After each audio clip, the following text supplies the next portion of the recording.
So how does that transfer into the office? That style of leadership, being on a ship where you're trapped on a piece of iron for a couple months, and then taking that experience and bringing it into the corporate world?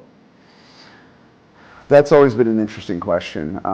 Yeah, anytime you get trapped on a piece of metal for 3 months, sailing cargoes or whatever it may be around the world, obviously there's a hierarchy. You got your captains, your chief mates, your third mates, your chief engineers, first AEs, your unlicensed.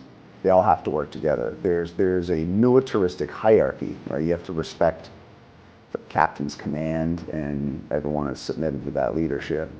But you are all encased with each other for long periods of time. So in the normal corporate environments, you can go, not like someone go home and you reset from them that evening, where sailing on a ship, you go to the mess hall and you have to eat with them every day, right?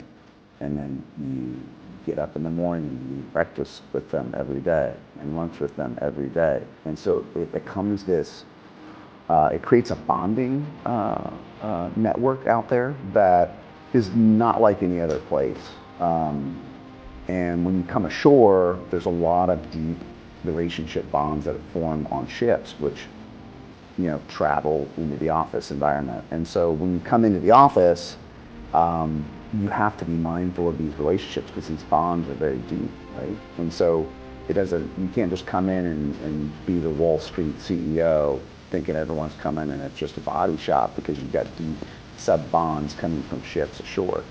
Well, that comes into our office here, all of our clients' offices, and it very much impacts and creates more of a democratic, like, hey, what are your thoughts on this?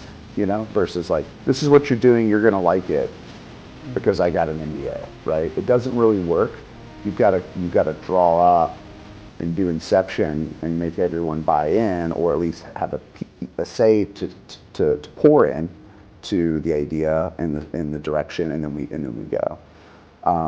So that's why I think a little bit more of a democratic leadership comes into play in maritime companies ashore.